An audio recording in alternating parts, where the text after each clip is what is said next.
Story 1. The Forgotten Camera. I used to work night shifts as a janitor at a mid-sized office building.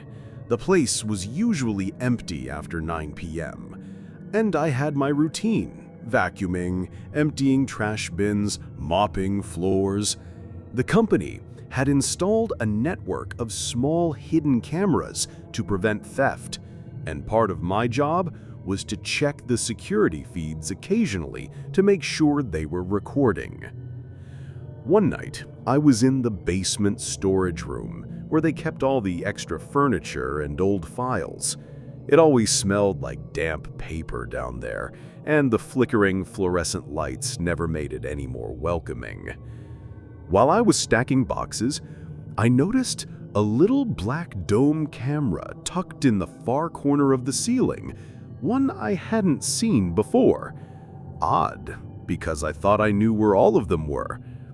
Curious, I went upstairs to the small security office and pulled up the feeds. Sure enough, the new basement camera was active. I clicked on the feed. At first, it was just me moving around, stacking boxes, dragging the mop bucket, normal stuff. But then, and I swear this is true, the feed showed something behind me. A figure.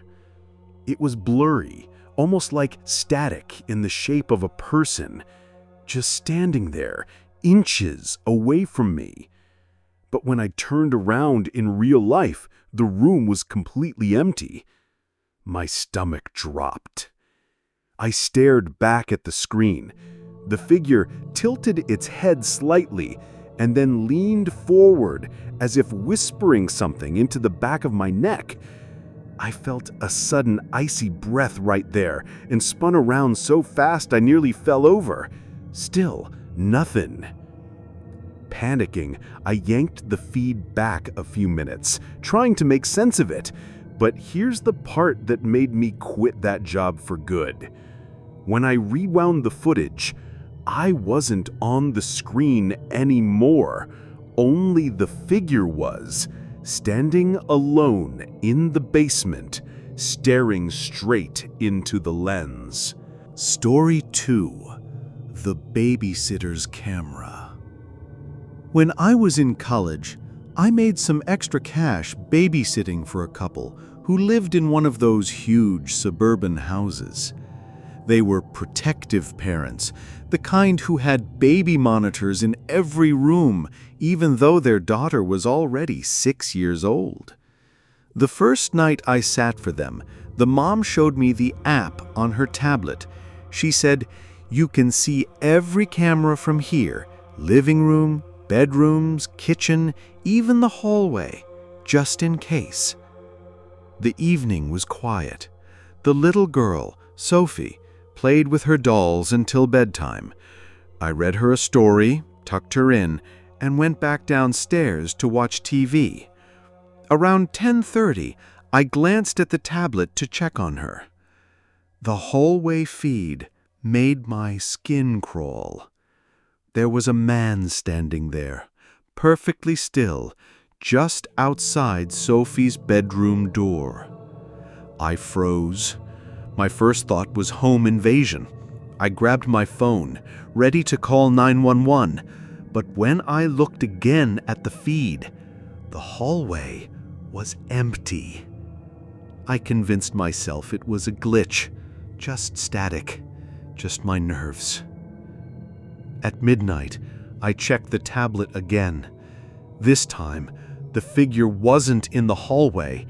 He was inside Sophie's room, standing at the foot of her bed. I ran upstairs so fast I nearly tripped. I burst into her room, but she was asleep, safe, untouched. No man, no intruder. Still shaking, I returned to the couch and stared at the monitor again, trying to breathe. That's when I noticed something I hadn't before. In the corner of the living room feed, where the tablet camera should have been pointing at me, there was someone else sitting on the couch. A man, watching the monitor and smiling. Story 3. The Hotel Mirror. I was on a business trip, staying in one of those old downtown hotels that smelled like bleach and damp carpet. My room felt wrong the moment I walked in. Not dirty, not haunted, just wrong. The mirror above the desk bothered me most. It was huge, wall to wall, and no matter how I sat on the bed, it felt like the reflection was watching me. That first night, as I brushed my teeth, I caught something in the mirror. A flicker, like someone standing just behind me. I spun around. Nothing. At 2 a.m., I woke up to a sound. A faint tapping. Not from the door, not the window. From the mirror. I told myself it was a dream, but then I saw it, a handprint on the inside of the glass. I didn't sleep. I sat up all night, staring at the mirror, waiting for morning.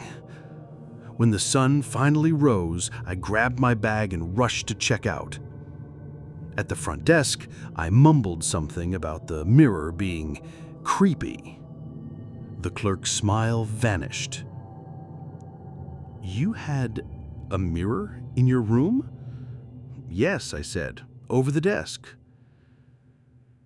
She stared at me for a long moment, then shook her head. "Sir, that room hasn't had a mirror for years. Guests kept complaining." I went back once just to be sure. The mirror was gone, a blank wall in its place. But as I stood there, I swore I saw my reflection anyway, still smiling back at me.